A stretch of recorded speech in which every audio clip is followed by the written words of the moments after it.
Cuando quieras. Listo, a ver.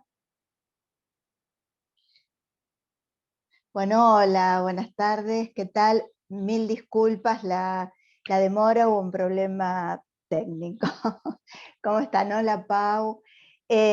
Chicas, chicos, si yo no saludo a alguien que conozco es porque no la estoy viendo en la pantallita, ¿eh? Es solo por eso. Por mí, activen los micrófonos, la idea es que esto sea dialogado. Bueno, vamos a empezar entonces. Mi propuesta es que hagamos de esto un encuentro íntimo. ¿Íntimo en qué sentido? Porque me parece que tenía que ser coherente con el título del taller. El taller es hiperconectividad y la soledad, o la soledad de los cuerpos. Marcela, ¿pudiste entrar? ¡Qué nervios! Bueno, la soledad de los cuerpos hiperconectados. Entonces, la propuesta es que hagamos el ejercicio de entrar en intimidad, de que este encuentro sea íntimo. ¿A qué me refiero con íntimo? Bueno, recordé a un autor con quienes ya charlo, por ahí lo tienen bastante conocido porque hincho bastante con él, se llama François Julien, acá está el librito. François Julien es un sinólogo, por si alguien no sabe qué es sinólogo, sinólogo es un estudioso de la cultura china. Este señor es un filósofo francés que, tomando como punto de vista, desde un lugar desde donde analizar la cultura occidental, se dedica a la cultura china para tener un punto de exterioridad que le permita una mejor comprensión del occidente. ¿A qué se refiere en este librito que se llama Lo íntimo? Porque yo les propongo que entremos en intimidad. Dice, hay que atreverse a lo íntimo. Fíjense, por eso decía, hablaba del ejercicio. No es una cosa que se produzca de por sí, va a ser un trabajo nuestro. ¿Cómo? Fíjense. Dice, no solo atreverse a dejar caer los pudores y las convenciones, sino sobre todo desdeñar todos los sistemas de protección con que se rodea el yo, y mediante los cuales se pone a salvo y se cuida. O sea, para poder conectar, para poder entrar en intimidad, parece que hay que deponer las protecciones del yo. En este caso, ¿qué nos importa? Los analizantes, el psicoanálisis, no lo que piensen de nosotros, si decimos una pavada, si el otro que va a pensar. Eso es una manera de deponer las defensas del yo, despojarnos del yo. Yo les pido que hagamos este ejercicio para que podamos encontrarnos, para que de esto resulte un encuentro íntimo. Después hay variables que se nos escapan, pero al menos de lo que respecta a nuestra posición. Muy bien. Esto de la soledad de los cuerpos hiperconectados, ¿a qué me refiero? Porque en realidad yo no quisiera que ustedes pensaran que tengo algo contra la soledad o contra la conexión. A mí hay soledades que me parecen hermosas, qué sé yo, a mí me encanta leer y, por ejemplo, ir sola a un bar a leer me parece lo más de lo más. Me gusta ir al cine y qué sé yo, si dan tal película tal día y no tengo con quién ir, a mí me parece lo más de lo más y ni loca me la pierdo. ¿Qué soledad me parece triste?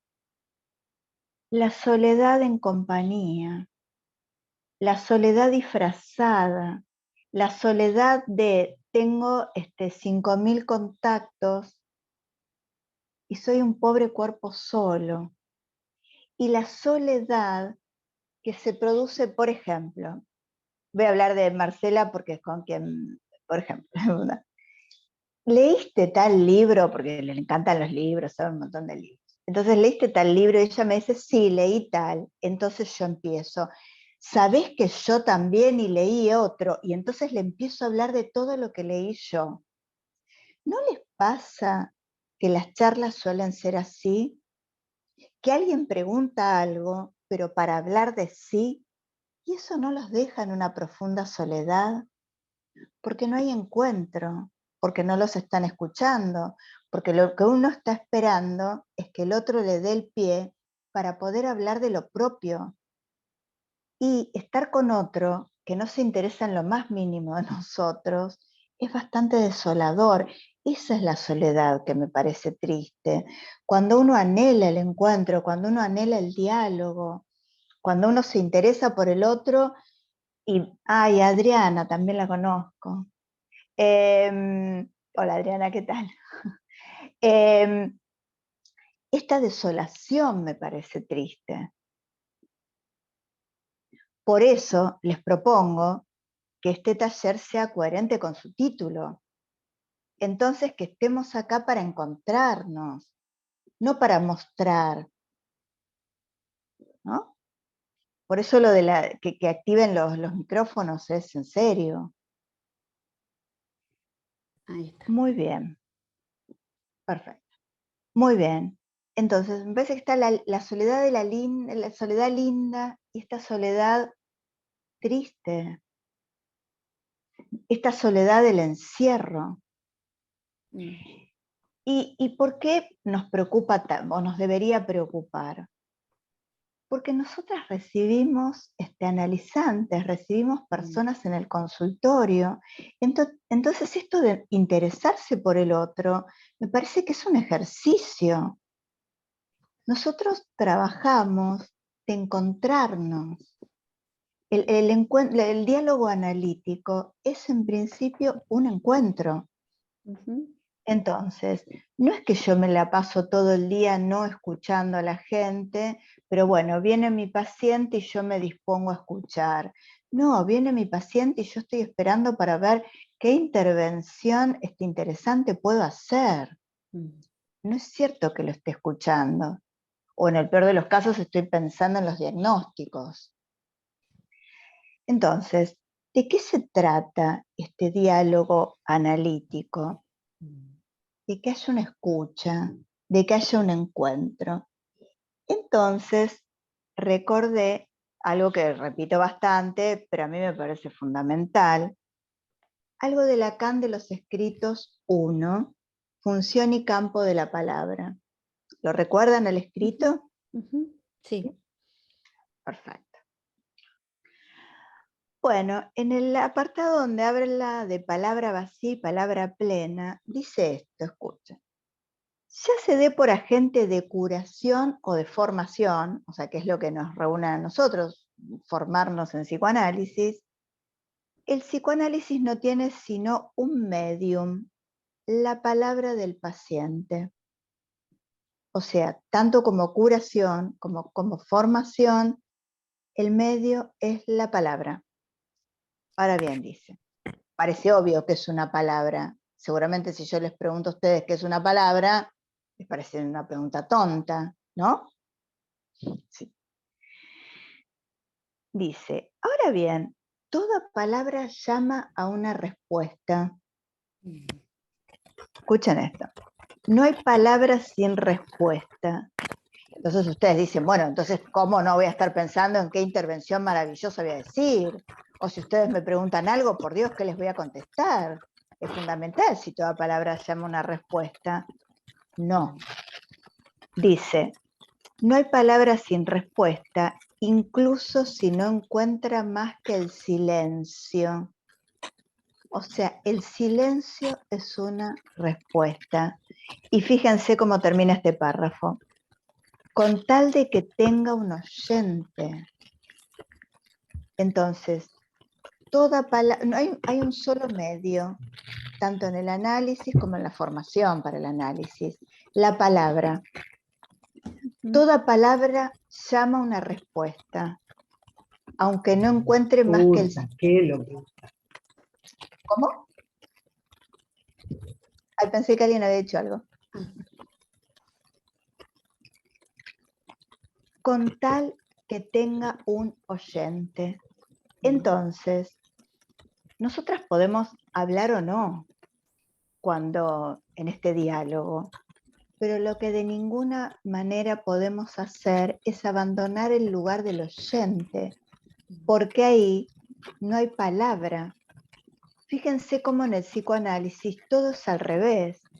No es que algo es palabra porque se la emite como palabra, algo es palabra porque se la oye como palabra. ¿Eh? Si yo escucho a alguien como un ruido, ese alguien no habla, ese alguien hace ruido. Entonces, ven que esto parte del respeto con el que le prestemos atención al otro. Esto es decisivo. Entonces, si esto es decisivo, en este encuentro nuestro tenemos que ejercitarlo, tenemos que escucharnos. Quiero decir, ustedes a mí y yo a ustedes. Porque si no, sería un contrasentido. ¿Cómo vamos a llevar adelante una práctica donde el único medium es la palabra y no vamos a ejercer la palabra? Porque, y además hay otra cosa, por ahí hay profesiones donde uno se puede formar viendo videos o viendo conferencias, ¿no? Porque uno acumula saberes en el yo y después ejecuta. Pero el psicoanálisis acá también es distinto. Porque ¿qué opera cuando yo estoy en el consultorio con el paciente? En el consultorio, la videollamada, como estemos en el encuentro analítico. Lo que opera no es mi saber teórico acumulado en el yo, es mi discurso secreto, como decía Rodríguez Ponte, un señor que se dedicaba al psicoanálisis, que hacía traducciones, que era un maestro del psicoanálisis. Por eso en los grupitos de estudio, él esencialmente lo que hacía era escuchar. ¿Por qué?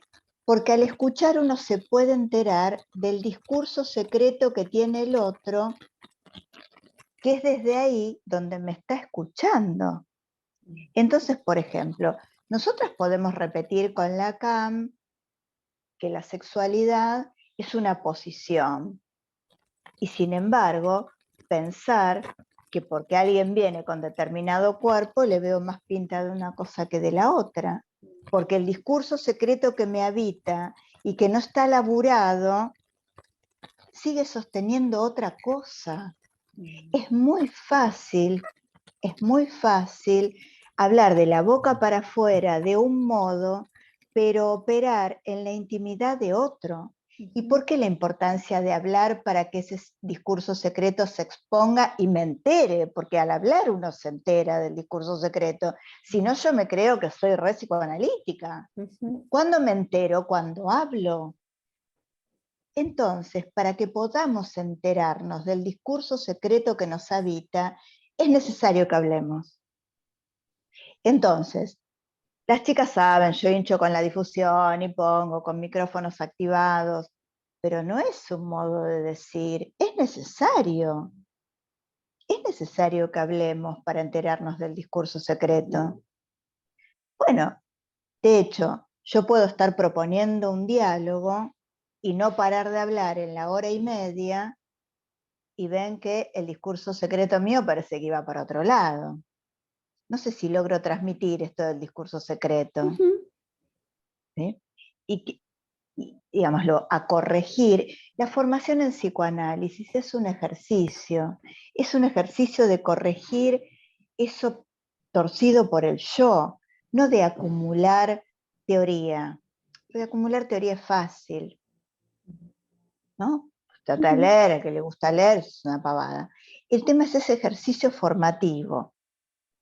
Entonces, hablamos mucho de la palabra, hablamos de este discurso secreto, del encuentro. Ahora, este encuentro es virtual, ¿no? Pero bien, virtual podemos pensarlo en dos sentidos, tiene dos sentidos. Por un lado, el más sencillo, que es que el encuentro es en línea, ¿no? Hace falta wifi, datos, qué sé yo. no es en un espacio tridimensional. Pero hay otra dimensión de virtual.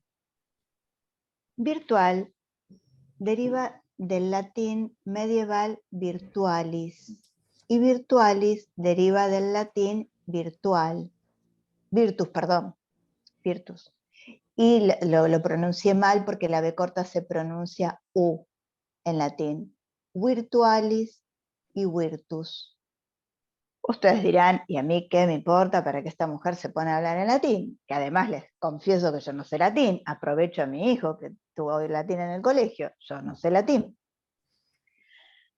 Porque virtualis y virtus quiere decir poder, facultad, fuerza, virtud. Quiere decir que este encuentro virtual tiene el poder, la facultad, la fuerza, la virtud de veo un cartelito, les quiero aclarar algo para ser totalmente honestas. No me da la cabeza para poder hablar con ustedes, estar atenta a ustedes y leer cartelitos. Así que yo entiendo que el que no puede hablar por ahí porque está en cama, pero si yo no respondo al cartelito es por una imposibilidad y por favor no lo sientan como una descortesía, no me da. Entonces, esta dimensión del latín potencia esta latencia de encuentro que habita en lo virtual. ¿Lo habían pensado esto? No. No. No lo había pensado así. Entonces, a mí lo que me interesa es explotar esta virtud, esta facultad, esta fuerza que tiene lo virtual para poder encontrarnos. Y ahí volvemos a esta soledad de la linda y la soledad horrible. Vieron que Facebook empezó como una red universitaria de encuentros, ¿no? Pero encuentros después en la realidad. El punto es que, no sé, bueno, ahora vamos a ver, por distintas razones, lo virtual ha perdido la potencialidad, la fuerza, la virtud de ser un comienzo, un primer posible contacto para pasar al encuentro. Eso es lo que me parece doloroso. Entonces, nuestra vida se ha transformado en virtual. Nuestra vida ha pasado a las dos dimensiones. Entonces, por supuesto que a mí me parece hermoso si alguien vive lejos, poder conectarnos, si alguien, qué sé yo, no puede viajar y tenemos la posibilidad de charlar un rato y vernos, y por supuesto que eso me parece hermoso, pero me parece un horror que con alguien que vive a 2 cuadras, yo no me junto a tomar un café, le mando un WhatsApp, y perdónenme, pero me parece que esto por ahí es una opinión de señora grande, pero a mí me parece que la vida se empobrece, pierde cuerpo, pierde textura. Entonces esa es la soledad que me parece terrible. Alguien cumple años, qué sé yo, en vez de al menos escucharle la voz, esos saludos impersos, y encima uno se cree que queda bien. ¿No? O sea, entonces, a mí lo que me preocupa, y por eso me interesa hablar hoy con ustedes, a ver si por ahí me pasa a mí sola, pero me desespera la pérdida de esta potencialidad de lo virtual. Ahora bien, estas dos dimensiones de virtual, ¿no? De en línea y de potencialidad de encuentro, en realidad no se me ocurrió a mí. Yo lo fui a buscar porque con este taller, yo lo que tengo es mucha facilidad para descubrir libros. Leo una nota en el diario y me salta a la vista, bueno, Marcela, me vuelvo loca. Sí, es así. Vos sabés que es así, Sí, es vos sabés así. que es así. Ay, perdón. Yo por Marcela, esto lo tengo que decir, no sé si yo lo digo No, igual. está perfecto. Y viene el caso. Nos conocimos No, pero virtualmente. nos conocimos, pero además yo quiero contar que Marcela produjo efectos físicos en mí. ¿Por qué? Tuvo efectos en el espacio. ¿Por qué? Por ella conocí a María Fernanda Ampuero, una escritora ecuatoriana. No solo ella comparte unas reseñas hermosas. Decí tu nombre de Instagram, así las chicas, los chicos te siguen. Casiopea, espera, ¿cómo era? Le puse un título tan largo, ahora se los digo. Bueno, ahora se los Dale, escribo dale. acá Ay, abajo, así les queda. dale, vos sabés escribir y Dale, tomen sí. nota, porque escribe unas reseñas hermosas que te desespera comprar el libro. Pero no solo eso, sino que ella, en el caso de Ampuero, el primer texto me pasó el PDF. Bueno, produjo efectos en mí, porque cuando Ampuero vino a la Feria del Libro de San Isidro, la temática era el terror. Hacían 54 grados a la sombra en el Bajo de San Isidro. Bueno, caminé al rayo del sol que parecía una cosa muy... Me enamoré de esta mujer, Ampuero. Ven, y la conocí por Marcela. Entonces, ¿cómo yo no voy a valorar lo virtual? Si no, yo no lo hubiese conocido, no lo hubiese leído. Y haber ido a escuchar a esa mujer fue hermoso, fue hermoso. ¿No? Eso es un sol de persona. Sol en el buen sentido, no ese que hacía ese día. Entonces, ven, me encanta eso, porque yo ese sábado fui feliz. A partir de un comentario en las redes, por supuesto, por la generosidad de ella, pero se dan cuenta, yo estoy recontra a favor de esto, pero a favor del contacto, pero cuando esto posibilita el contacto. Bueno, entonces, en un día, síganla porque es una genial. De hecho, con Los Llanos me pasó que yo vi reseñas por todos lados, y vieron cuando algo se pone tan de moda, no lo quiero leer, porque encima estoy un poco renegada. Y ella escribió una reseña tan hermosa que me desesperé y la leí. Por supuesto lo tengo acá. No, me encanta, me encanta. Bueno, en un diario, porque me parece que es como un tema bastante, descubrí que este chico Ariel Gurevich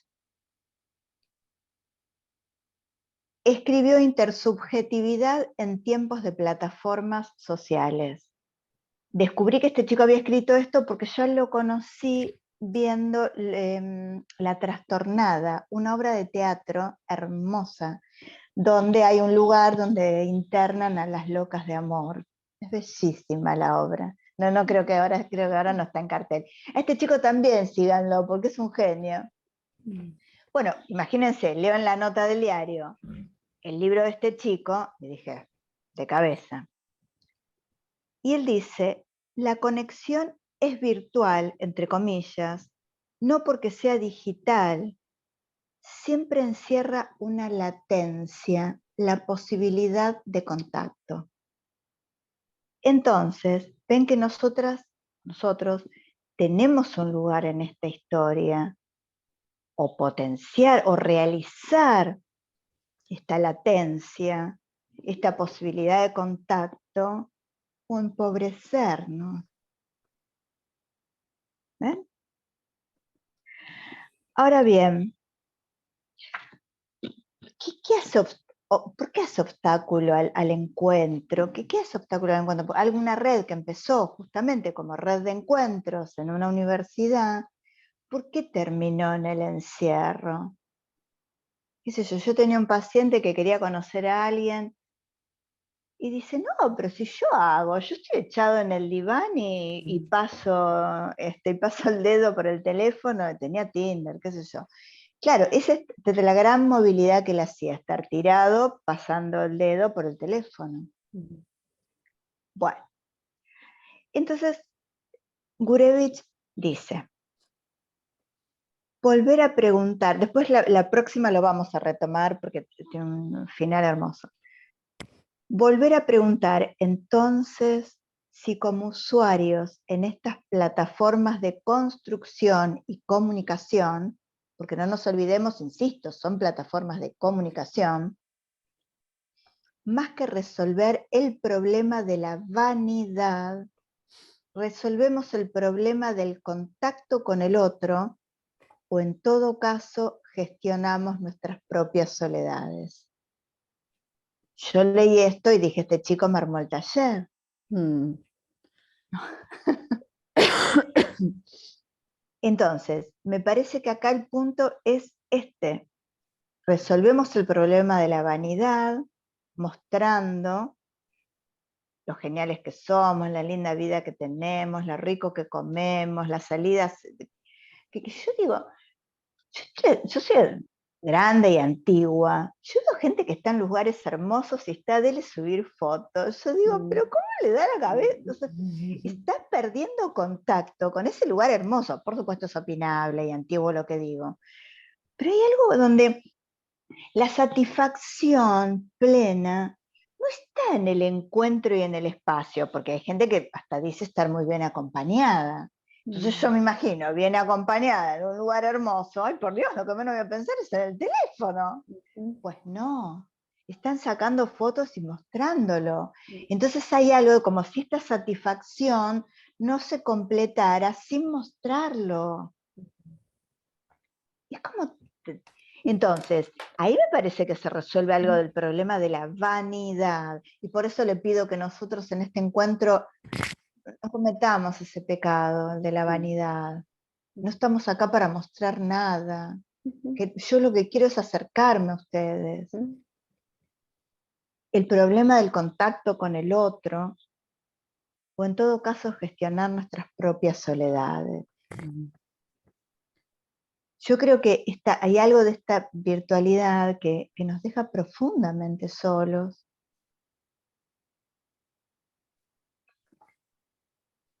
Bueno, yo lo pensé como la primera parte, quería escucharlos un poquito a ustedes y después pasar a la segunda parte de lo que preparé, que por supuesto da cuenta desde el psicoanálisis de todo esto. Mi idea no es hacer un estudio de medios. Bueno, y está con nosotros Paula Altairac. Paula, bueno, está en Centro 2, ella coordina pasantías, además está en el equipo editorial de la revista de Centro 2 y en uno de los números escribió sobre este tema. Pau, ¿querés abrir el diálogo presentándote vos, comentándonos vos, diciendo algo, no sé, desde que todo lo que hablé hasta ahora, que no paré? Bueno, buenas noches a todos. Sí, a ver, más que comentar lo que yo había escrito para la revista en ese momento, me resulta sumamente interesante pensar esto que vos decís, ¿no? De la potencialidad que conlleva lo virtual y cuando algo de eso se trunca, con lo que empezaste a decir de la intimidad, ¿no? ¿Qué le hace obstáculo a la intimidad? Vos lo ponías en estos términos, ¿no? Las protecciones del yo. Y Julián, pensaba en sí. esto, ¿no? Todas las cosas que uno también está atravesado por estas cuestiones, no solo los pacientes, digo, ¿no? ¿Qué tanto el yo se tiene que proteger del otro? ¿No? ¿Por qué el otro, estoy pensando en voz alta, pero por qué el otro, el semejante, se convierte en algún punto como alguien potencialmente peligroso que nos tenemos que proteger? Y lo que yo tomaba en ese artículo era que cuando uno se encuentra con otro aparece algo de la diferencia, ¿no? Aparece esto de lo que no encaja, lo que uno no entiende del otro, lo diferente, lo que incomoda, y un poco me parece que lo que se trata de evitar en el encuentro es eso, ¿no? Lo que no es fácil, que no es fácil para nadie. Sí, sí. Bueno, es muy interesante. ¿Qué habrá en nuestro yo? Lo vamos a ver en la segunda parte, que hace que el otro sea peligroso. ¿De qué? ¿Peligroso de qué? ¿Peligro para qué? ¿En qué me afecta el otro? Porque fíjense, por ejemplo, acá, ni siquiera estamos con el cuerpo, o sea, sí, está la imagen, pero ni siquiera estamos, qué sé yo, en un cuarto juntos, ¿no? Y uno por ahí no se anima a hablar, supongamos. Piensen, ¿por qué no se animarían a hablar? ¿cuál es el peligro? A ver, pensemos en voz alta, como dice Pau, porque me parece que esto nos va a llevar a la segunda parte. A ver, ¿por qué uno no se animaría a hablar? A ver, díganlo, hablemos así. Por ahí es una idea mía y todas les parece fácil hablar en público y es una idea mía. ¿No? No, bueno, hablar en público, hola, bueno, me aprovecho y saludo a todos, buenas noches. Hablar en público nos expone, ¿no? Es ejercer como el uso de la palabra pronunciándose respecto a cualquier cosa, ¿no? Y eso, yo lo pienso en los pacientes, como dice Claudia, lo pienso en mucho el trabajo con adolescentes, lo que vivo a diario con adolescentes, ¿no? Cómo exponerse, dar una charla o una lección oral en el aula, esas situaciones los pacientes las cuentan en sesión, ¿no? Los adolescentes, y son vivencias aterradoras las que experimentan muchos chicos, ¿no? De tener que pronunciarse en voz alta frente al otro.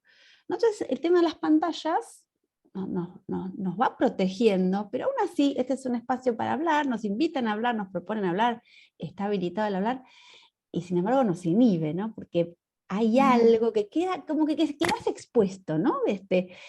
Es como, bueno, me voy a dar a conocer, se me va a ver, puedo decir algo inapropiado, no sé, hay un peligro, ¿no? Se siente como algún peligro o de quedar expuesto en ridículo o arrepentirse de algo, ¿no? Hay algo, me parece que nos pasa a veces de ese orden, ¿no? Del temor al otro, del temor a cómo me vea el otro, por ejemplo, o a la impresión que le cause yo al otro, ¿no? Eso es lo que se me ocurrió primero asociar. Bueno, sí, no había pensado, es cierto, hay mucha gente que por ahí en los escritos le va bárbaro y tiene terror en los orales, incluso en la universidad. Sí, no, tenés razón, sí, sí. Ahora pensaba, ¿no? Para ir arrimándonos al tema. Claro, me expongo y qué va a pensar el otro y si me equivoco. Fíjense en lo que dice Marcela, que es una descripción absoluta de lo que nos pasa. Fíjense que en ningún momento uno está preocupado por el otro, uno está preocupado por uno. Entonces, yo no estoy pensando, ay, a ver, las chicas, cómo se entiende lo que digo, las chicas que están pensando. No, ay, a ver cómo quedo yo, qué piensan de mí, cómo me expuse. ¿Se dan cuenta? Lo que contabas al principio, ¿no? Es tan cierto eso de que a veces se pregunta, ¿no? O se habla un poco para hablar de sí, ¿no? Vuelve a estar en juego acá otra vez el yo, ¿no? Es como la ocasión en donde vemos que nos seguimos entrando en el yo, o seguimos hablando del yo, ¿no? Exactamente, exactamente. Parece que lo que hace obstáculo a que lo virtual sea, o que las redes, qué sé yo, sea algo para resolver el contacto con el otro, parece que es el yo. Porque si acá, fíjense, ella menciona lo de los chicos en el colegio. Uno puede decir, bueno, al pibe hasta le podés dar el beneficio de la duda en el sentido de que le ponen una nota. Si habla mal, bien, ponele que se le juegue la nota. A nosotros no. Acá no es que uno repite de grado. Entonces es otra cosa. Entonces tenemos que no es por algo de pasar de grado, que es algo por cómo quedo, qué imagen doy, hablar de mí, hablar bien de mí, pintar un autorretrato. Siempre que uno habla, pinta un autorretrato. Y en todo esto, la preocupación por el otro no está. No está. Entonces, parece que lo que hace que esto lo use más para mostrar mis vanidades, para gestionar mi soledad, que para el encuentro con el otro, es mi yo. Porque además cuando vos decís lo de pantalla, pensé en la pantalla, que te soy sincera, no lo había pensado hasta ahora.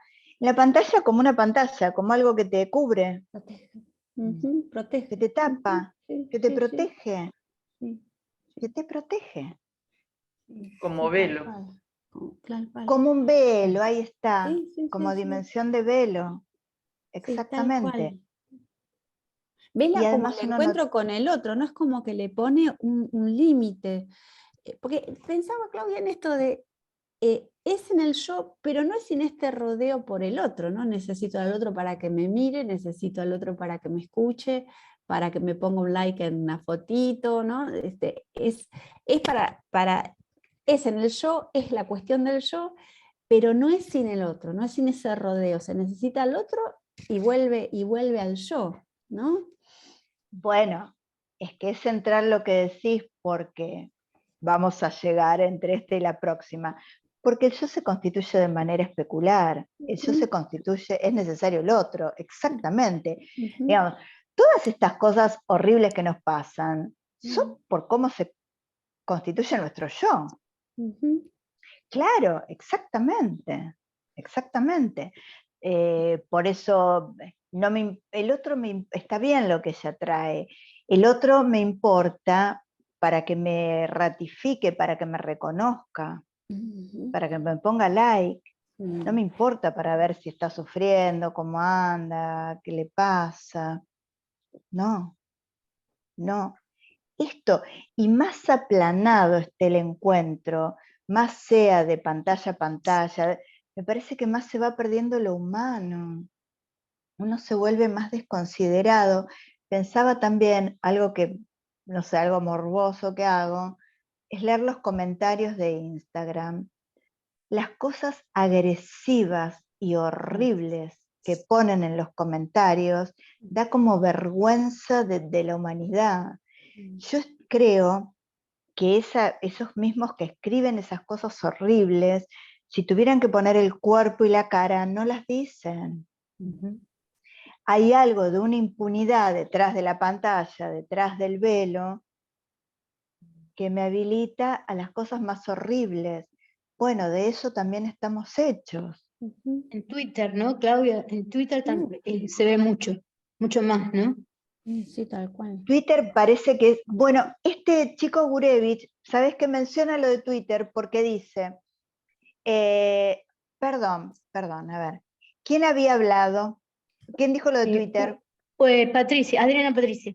Patricia, Adriana. ahora te veo, no, porque no te veía la boca, te veo la parte de arriba, ahora te veo mejor. Sí, Ahí está, está ahí te veo perfecto.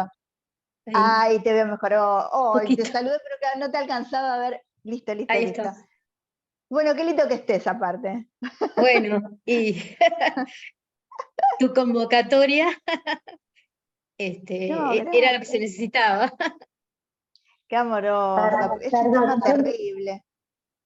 Sí, no, que yo me quedé pensando, sí, también en el comentario que hiciste al principio, ¿no? Esto de que es verdad que en algún punto hablamos, pero yo no sé si antes no pasaba lo mismo, ¿no? También por no ponernos nada más que situarnos en esta época, ¿no? Esto de que hablamos y que el otro sale, como vos dabas el ejemplo de, sí, pero yo estoy leyendo este otro libro, ¿no? Hablando de él, no pudiendo recibir lo que nosotros estamos, ¿no?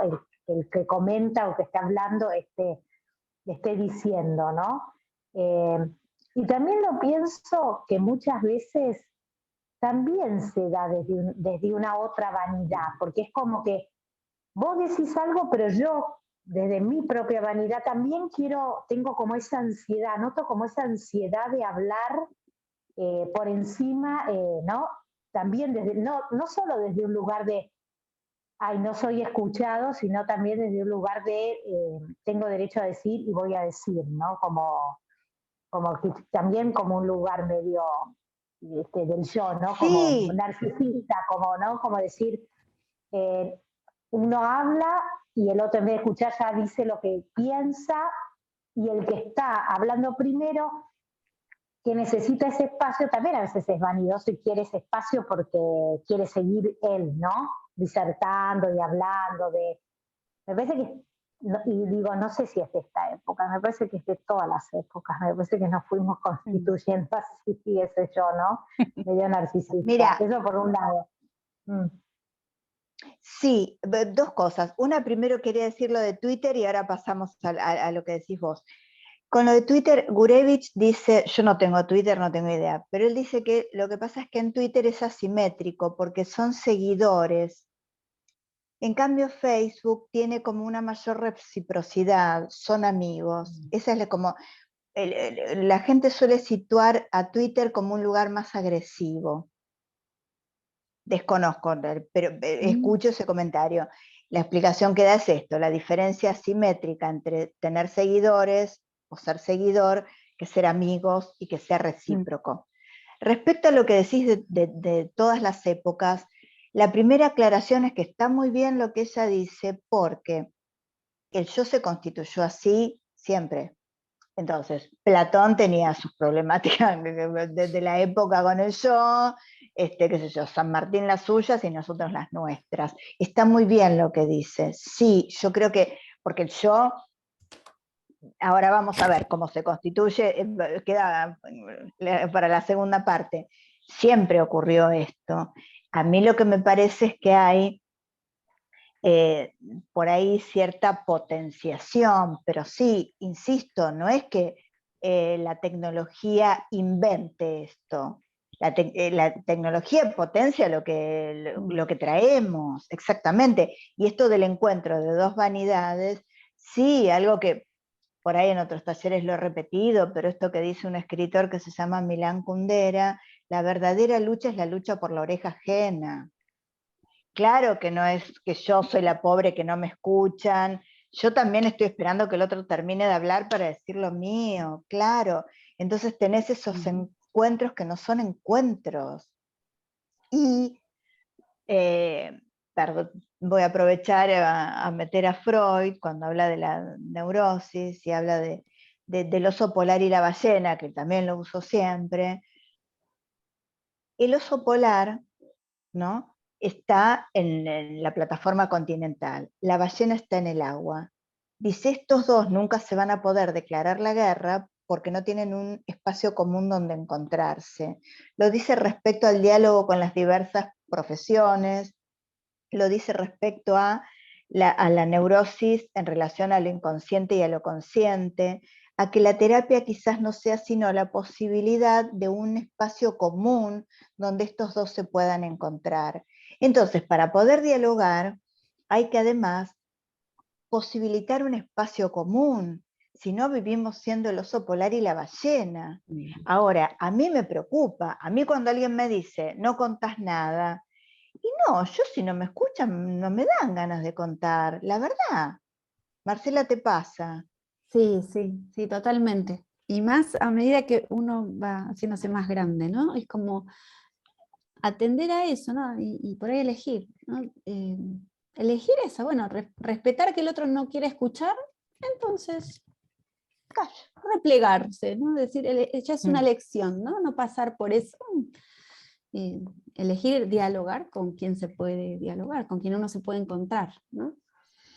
Claro, porque a mí no me importa bombardearle la oreja a alguien que no quiere, no me dan ganas. Exacto, sí. Y esas cosas que se revolean en los comentarios, en Facebook, Instagram, es horrible, no son diálogos de nada, cada uno está el oso polar en un lado, la ballena en el otro.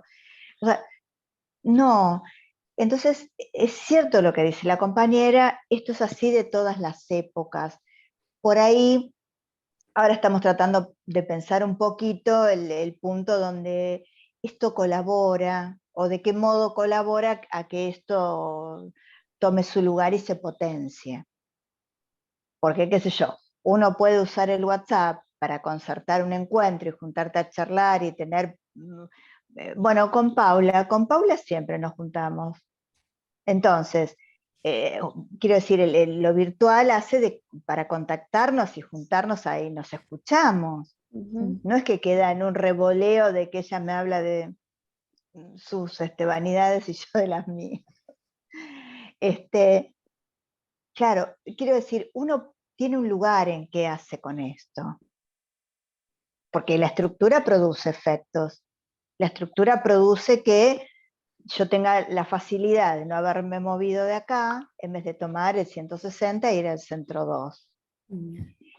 Que aprovecho para decir que no es una facilidad porque a mí me encanta ir y yo quisiera que ya este sea el último encuentro virtual y poder ir al centro 2. Por supuesto, con quienes están lejos ya tendremos alguna otra cosa para encontrarnos, pero el centro 2 queda en Almagro. La verdad que ver de modo virtual a alguien que vive en Villa Crespo, y no, a mí me parte el alma. A mí me gusta el encuentro, a mí me gusta el encuentro. Insisto, esto me parece hermoso poder encontrarme con alguien que vive lejos, por Dios que no quiero decirlo mal y que se entienda una tontería, ¿cómo no voy a estar a favor de que alguien que esté lejísimo pueda estar charlando con nosotros? Por supuesto. Bueno, ¿alguien más quiere decir algo acerca de este diálogo antes de pasar a la segunda parte?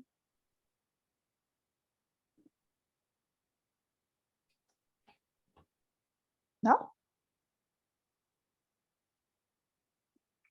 Bueno, pasamos a la segunda parte. Bueno, como nos hemos ido dando cuenta de que parece que es el yo que mete la cola, bueno, nosotras nos dedicamos al psicoanálisis, no a medios, que también está bueno leer medios, porque leyendo se genera una unidad insospechada con lo que es nuestra materia. Bueno, entonces digo el yo. Vamos primero a Freud, después vamos a pasar a Lacan, pero no podemos obviar a Freud. En Freud creo que hay como 3 momentos para el yo, 3 textos como claves, pensé. Uno es el proyecto de psicología para neurólogos, que está en el tomo 1. El proyecto de psicología para neurólogos es un manuscrito que estaba junto con las cartas.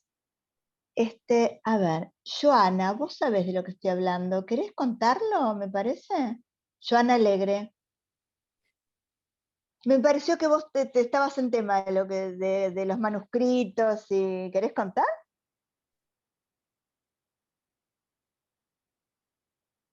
Estás muteada.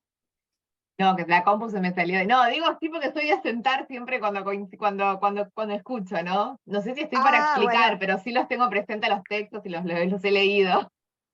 ¿querés contar algo? Lo que tengas, lo que sepas, lo que te acuerdes del proyecto, de los manuscritos, lo que te venga a la cabeza. Es que ahora no, ahora me viene, pero para otro lado, no relacionado al yo, me viene con el tema del deseo, porque lo estuve estudiando para mi TFI, que lo estoy haciendo ahora, lo de la vivencia de satisfacción, del dolor, así que me voy por ese lado, no tanto la constitución del yo. Bueno, está genial por donde te fuiste, porque vamos a tener que tocar eso. Sí, ahora no vas a sé ver que sí. Bueno, puedo ir Muy comentando algo a bien. medida que vayas hablando, no hay problema. Ahora no se me ocurre Dale. por dónde empezar. No, pero diste en la tecla, porque vamos a ir por ahí. Ah, Sí, el yo buenísimo, mete porque la ahí cola en sí. eso. Genial. Yo no sé lo que es TCI. No, ¿Qué es tu nosotros TCI? yo soy estudio en la Universidad Kennedy y a lo que es la tesis final le decimos trabajo final integrador. No, no le decimos tesis, TFI.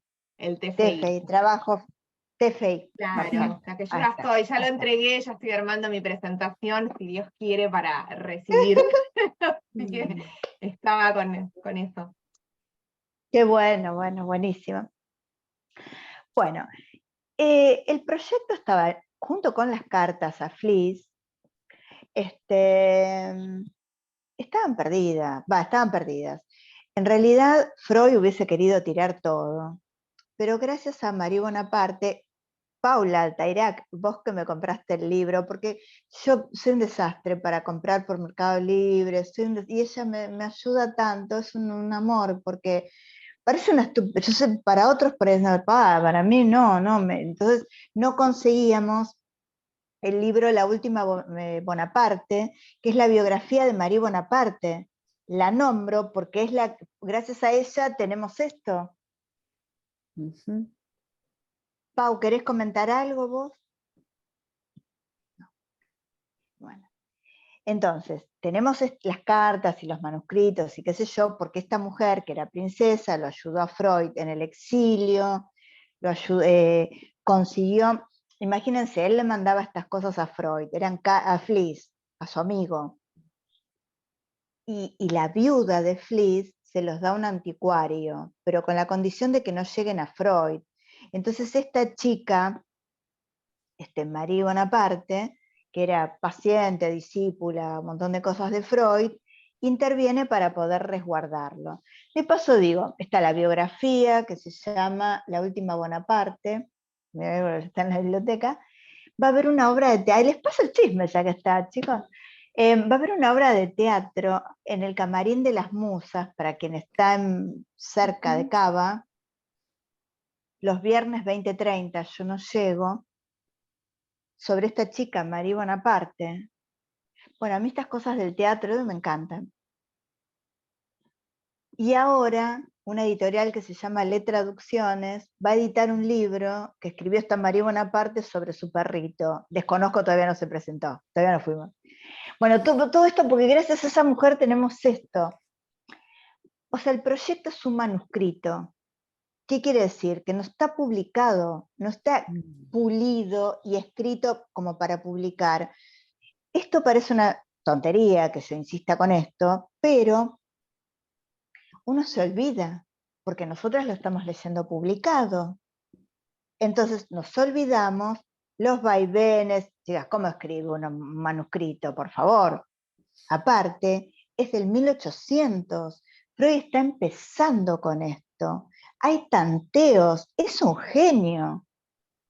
Freud tiene un postulado, dos postulados en el proyecto. Que hay neurona y que hay cantidad.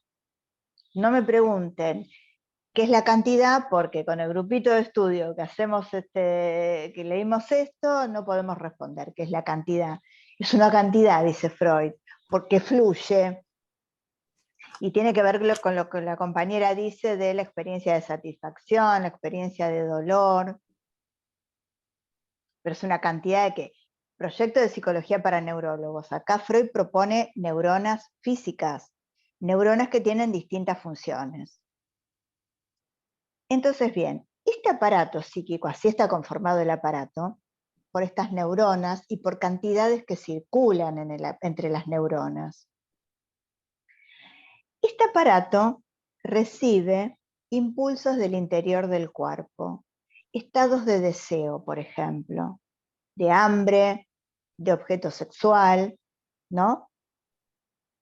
Ahora bien, en los inicios, el bebé puede tener el impulso, el deseo, pero no puede realizar la acción específica para satisfacerse, ¿no?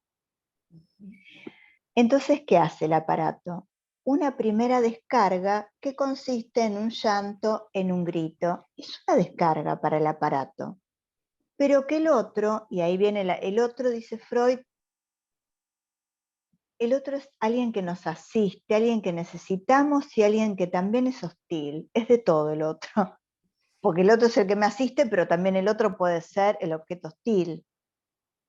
Y ahí tiene que ver con nuestro tema, porque hoy nos preguntábamos por qué el otro es un peligro. Ahora bien, el otro escribe en ese grito hambre, pues ya lo estoy diciendo medio como Lacan. El otro toma ese grito como un llamado. Entonces asiste al niño con el objeto específico de satisfacción, el objeto de la realidad. Ahí se produce la primera experiencia de satisfacción. El problema viene después, con el próximo impulso de deseo. Lo primero que se me aparece es el objeto satisfactorio recordado. Pero ¿cuál es el problema? Que si es tan intenso el deseo, esa cantidad va a cargar las huellas del recuerdo hasta un punto alucinatorio. Entonces voy a alucinar el objeto. Entonces Freud dice, hace falta un grupo de neuronas, el yo, ahora se los voy a leer, que regule esa cantidad para que yo no llegue a alucinar al objeto, que me quede en el grito. Miren la función que le da al yo, de regulador. Dice, MC, sí es un grupo de neuronas, porque estas neuronas tienen nombre y funciones. ¿Les es muy plomo esto, chicas? ¿No? No.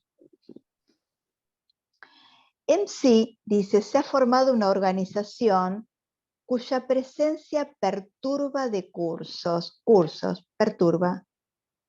O sea, esta organización perturba que esta cantidad que viene desde el impulso cargue tanto las huellas, dice, que la primera vez se consumaron de manera definida, o sea, acompañados de satisfacción o de dolor.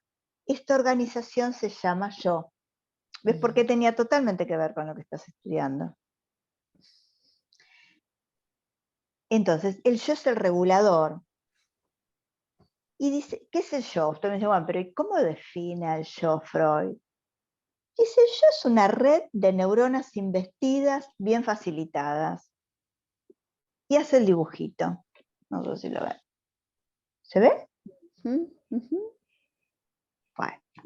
O sea, entonces el yo parece que está al servicio de impedirme alucinar. Dice, y leo, que es lo que les comenté antes, pero dicho por Freud. Cuando el estado de deseo, que vos decías, inviste de nuevo el objeto recuerdo, se decreta una descarga. No obstante que la satisfacción por fuerza faltará, porque no está el objeto, dice. Porque el objeto no tiene presencia real, sino una representación fantasía. Y al principio sí, o sea, el grupo psíquico no puede distinguir. Dice, la inhibición por el yo es la que suministra un criterio para distinguir entre percepción y recuerdo. ¿Ven? El yo es el que aporta el signo de realidad objetiva para no llevar más allá de cierta medida la investidura recuerdo deseada. O sea, es el yo el garante de la realidad. Es el yo el que denomina que eso es una alucinación o una realidad. Dice, si luego de concluido el acto, el signo de realidad se suma a la percepción, se habrá tenido un juicio de realidad. Entonces, fíjense, venimos hablando de que el impedimento para encontrarme con el otro resultó ser el yo, ¿no? Porque como me veo, ¿qué va a pensar el otro de mí? Quiero que me escuche, etcétera, etcétera. Y este yo, dice Freud, es el que me da el criterio de la realidad. ¿Se dan cuenta lo tremendo? Y fíjense que me fui al 1800. Este texto es riquísimo. Aline, si estás por ahí, porque no te estoy viendo en la pantalla, Aline es una de las heroínas que está estudiando esto también. Sí, estoy, Clau, lo que pasa es que no me anda bien la cámara.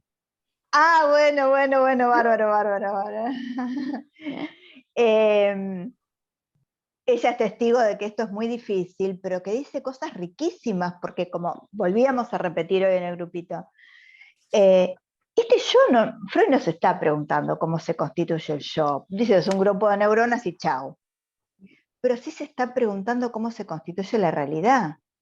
Es decir, cómo distingo la realidad de la alucinación y del pensamiento. ¿No?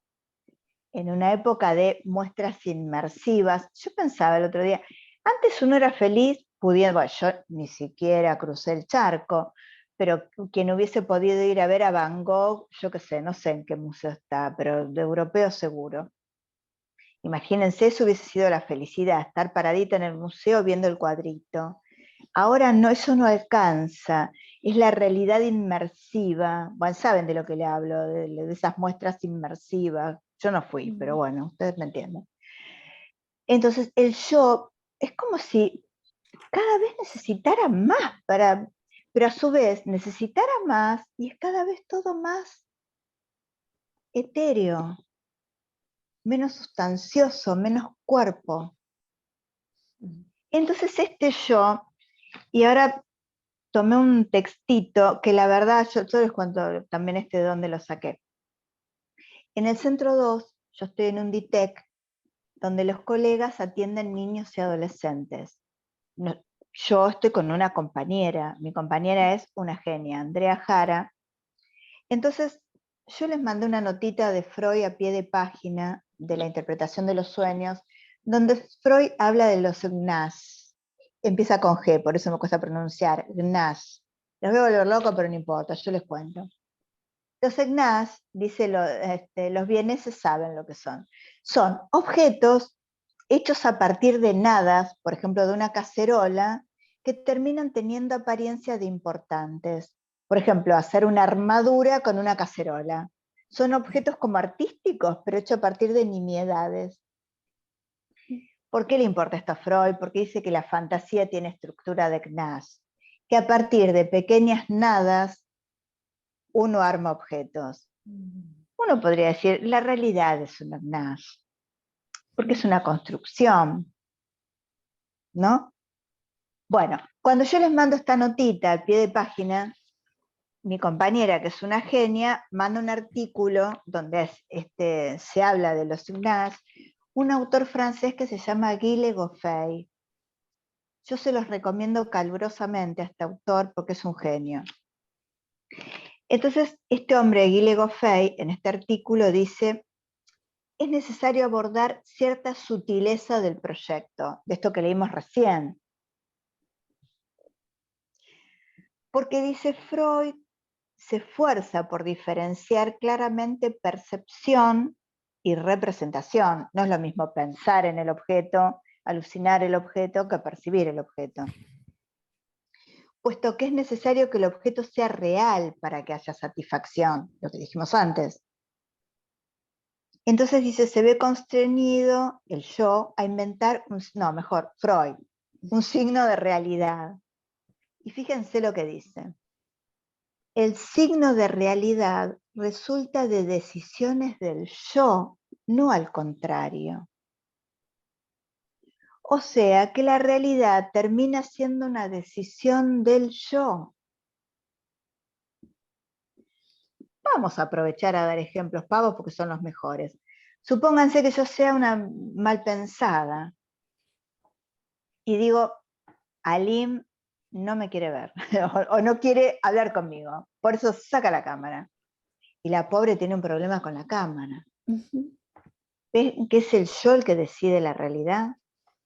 Porque si yo no la escucho y ella no habla, yo me quedo con mi realidad. Eso es lo que nos vive pasando. Entonces, esto es tremendo. Hoy hablábamos de los algoritmos. Bueno, no les voy a adelantar algo de Gurevich, que voy a leer la vez que viene, ¿no? Te lo encuentro con el otro, porque si no les digo todo hoy. ¿Vieron esta cosa famosa de los algoritmos, donde según lo que uno busca es lo que le aparece en internet, ¿no? Por eso a mí me vuelven loca en las redes con los libros, siempre me aparecen libros. Entonces, uno vive con su algoritmo, entonces no se encuentra con el otro. Entonces cuando nos juntamos, estamos abismalmente separados por nuestros algoritmos.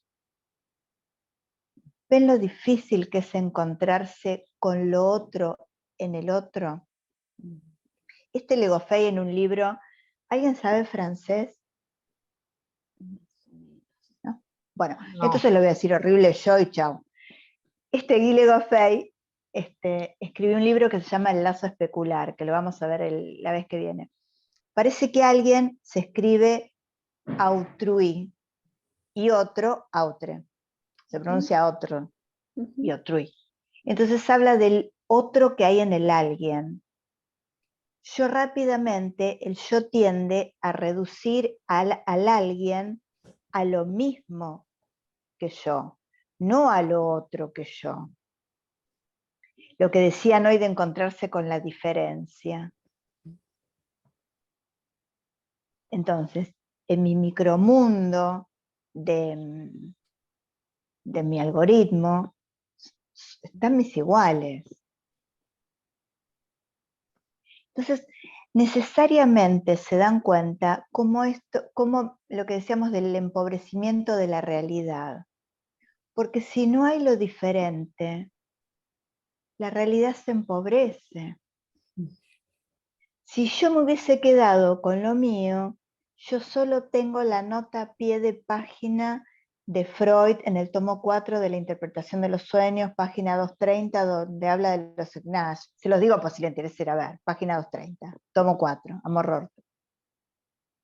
Gracias al compartir, porque las chicas son mucho de compartir, me enriquecí con este texto que mandó mi compañera. Porque la neurosis hace creer que si yo me encierro tengo más. Y se dan cuenta que lo que enriquece es compartir, no encerrarse. Si me encierro me quedo con mi pobreza. Nunca lo que yo piense va a ser superior al producto del encuentro, al producto del intercambio. Y además por eso también quiero, por favor, que hablen ustedes. Porque yo no quiero terminar estos encuentros pensando lo que pensaba antes. Quiero escucharlas. Yo podría empezar ahora con el yo y el ello, que es porque ustedes dicen, bueno, pero esta mujer se quedó en el 1800, pero los hitos son el proyecto del 1895, Introducción del narcisismo del 1914, el yo y el ello de 1923. Y yo voy a seguir, no por el 14, no voy en orden cronológico, sino por el yo y el ello del 23, porque van a ver qué similar que es el 23 con el 95. Ven, y esto aprovecho a decir, los de la psicología del yo no son personas que alucinaron. En Freud esto se encuentra, lo del yo garante de la realidad.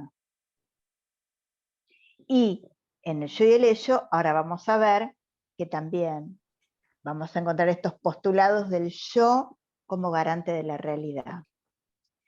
Pero quedan 10 minutos y realmente me he contradecido bastante con esto de escucharnos y hablar como un loro. Así que yo les pido, por favor, comentarios, preguntas, lo que quieran, por favor. Charlemos.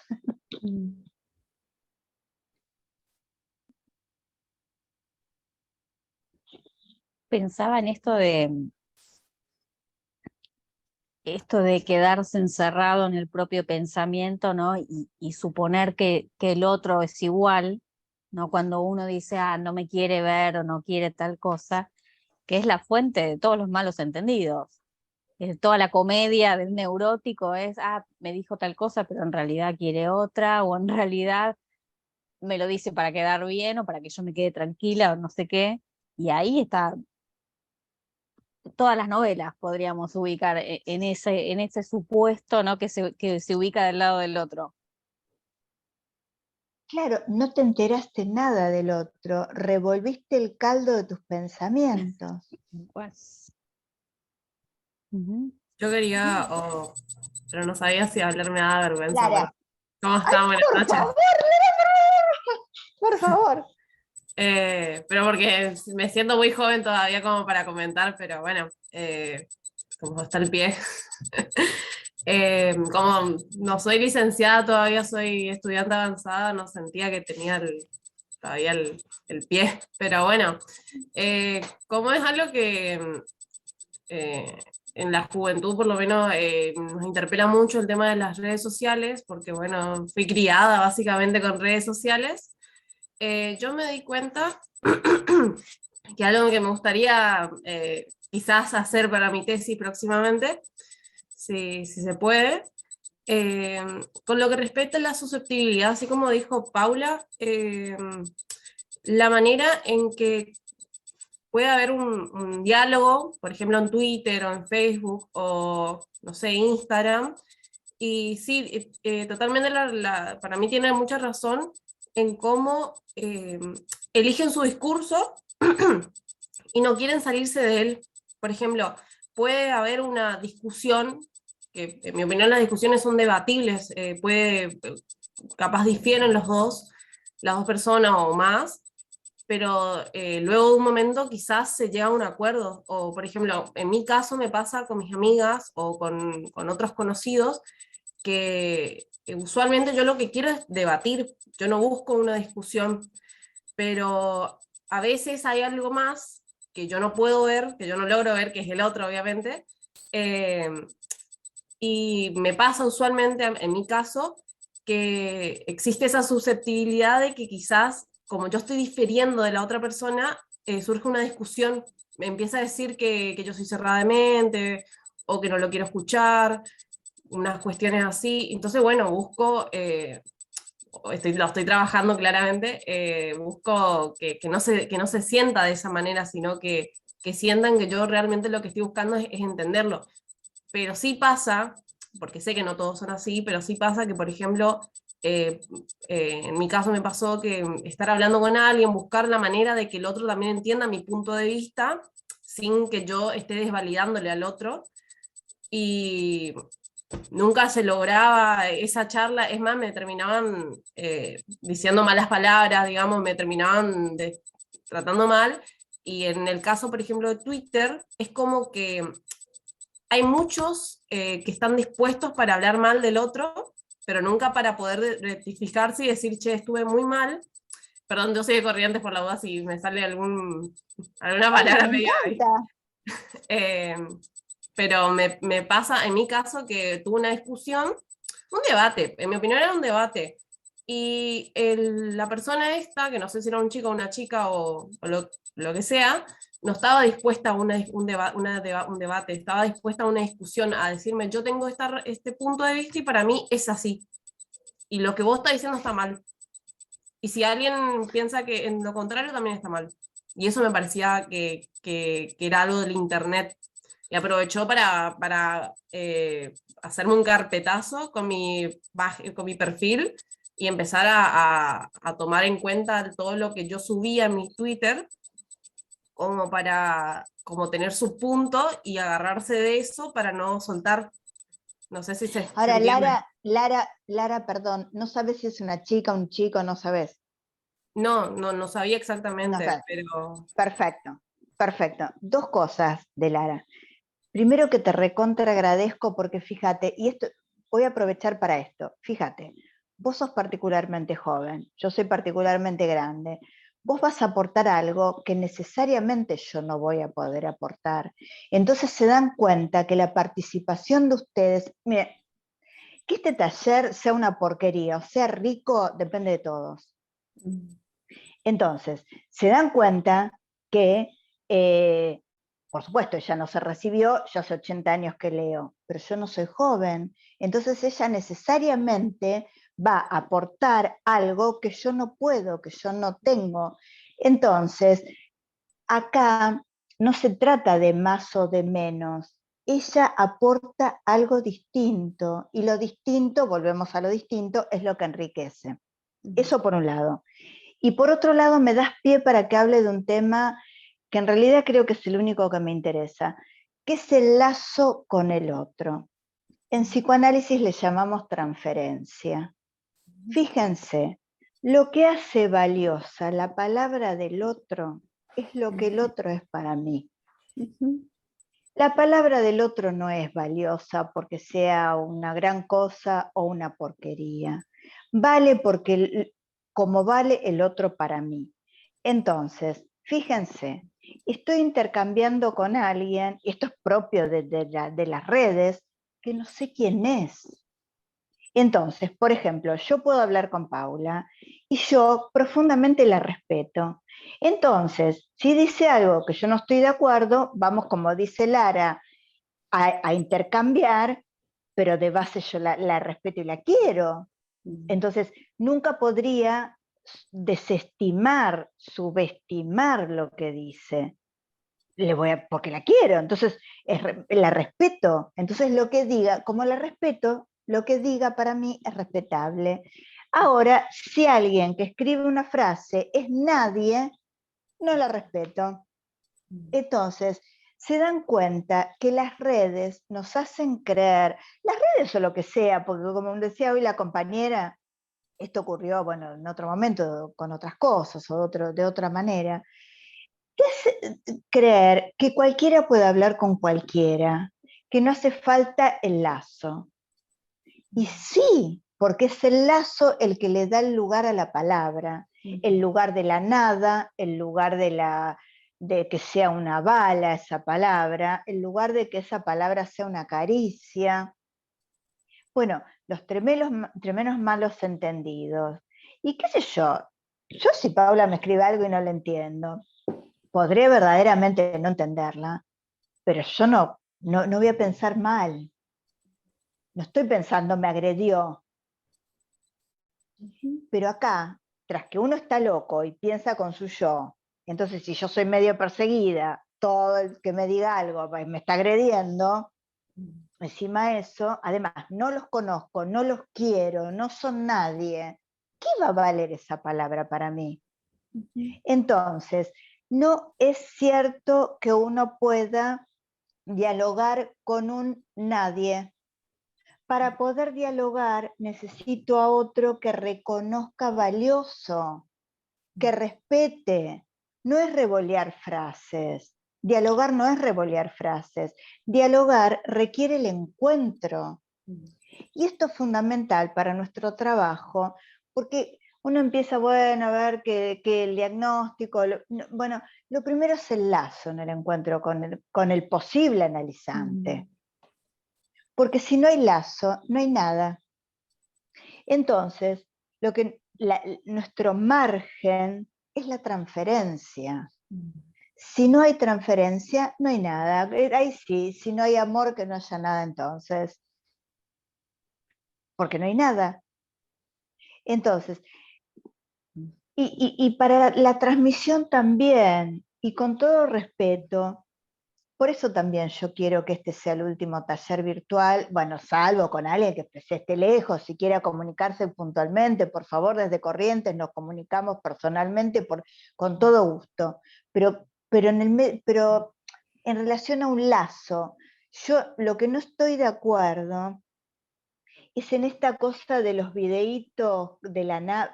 Lacan dice que para que haya transmisión en el psicoanálisis tiene que haber transferencia de trabajo. Acá también cuenta la transferencia de trabajo. Entonces, si yo le hablo a nadie, a la nada, es la nada. Si ustedes son nadie para mí y yo soy nadie para ustedes, este rato es totalmente perdido. Entonces no me interesa. A mí no me interesa hablarle a la nada, no me interesa que me escuchen de Groenlandia siendo nada, me interesa el lazo. Entonces, si estás en Corrientes y se arma un lazo, por favor, un gusto, bienvenida a la virtualidad. Pero para estar hablándole a la nada, yo no quiero hablarle a la nada. A mí me gusta el encuentro. Pero además de un gusto personal, se dan cuenta que lo dice la compañera. No es hablar, bueno, esto de que toda palabra llama una respuesta, aunque no encuentren más que el silencio, siempre que haya un oyente. Necesita un oyente, necesita un respeto, necesita de un tiempo. Algo se tiene que producir. Ayer alcancé a ver un poquito de una entrevista a Borges, donde él decía que uno no siente con los sentidos. Él dice, bueno, por ejemplo, en este momento siento una presencia amistosa de parte de ustedes, o buena onda, o cuando, no dice buena onda, lo digo yo, o cuando uno siente hostilidad, o por qué se enamora uno de alguien. no es por los sentidos, es porque siente algo. ¿Se pusieron a pensar eso? Que cuando uno quiere a alguien no tiene que ver con los sentidos, quiero decir, con lo que ve, con lo que... No, hay algo que no sé de dónde. Pero para que ese algo se revele, hace falta tiempo. No es sin tiempo que ese algo se revela. Los sentidos sí, los sentidos actúan rápidamente. Veo una foto en Tinder, me gustó, no me gustó, lo eliminé, qué sé yo, no sé qué se hace. Es horrible, pero eso no hace lazo. Porque una imagen no hace lazo. Bueno, yo no voy a empezar, aparte no haría ningún comentario acá de nadie, aunque no sea reconocible porque esto es virtual, pero de distintas edades. Y la verdad, cuando me cuentan esto de los encuentros, de Tinder, de yo que sé, hay un montón ahora, claro, porque alguien puede ser un encanto, precioso, vamos a decir hegemónica, como se dice ahora, pero es una hegemónica entre otras hegemónicas, es decir, es nadie. Entonces es una forma divina entre tantas formas divinas. O sea, es nadie. La imagen no es el lazo, es el tiempo. Esto no es sin tiempo. En un tallercito, en otro de acá, había hablado de un libro de Byul-Chul Han que se llama El aroma del tiempo. Él dice, el aroma no pasa, no se desliza rápidamente como la imagen. La imagen sí, en un segundo te eliminé. El aroma, perdón, y se llama el libro El aroma del tiempo porque en China se tomaba el tiempo con un reloj de incienso. Entonces transcurría el tiempo con el aroma. Muy bonito ese libro. Bueno, es el tiempo de hoy. Yo espero que vuelvan la próxima para que podamos continuar y nos demos más tiempo para el encuentro. ¿Quieren comentar algo o seguimos la próxima? ¿Seguimos la próxima? No puedo gracias, leer los Claudia. comentarios. Gracias a Muchas ustedes. gracias. Saludos para todos. Gracias, nos vemos la próxima. Saludos, gracias. Un beso grande. Gracias por venir. Gracias. Ay, Chau, gracias. Claudia. Ay, el cartel. Ay, Chao, Clau. gracias. Te Son un quiero, amor. aunque Chao, no tenga Ani. la cámara Yo te prendida. Yo te quiero a vos, aunque no te vea. Ay, gracias. Son un amor, son un amor. Me hicieron sentir muy bien. Gracias.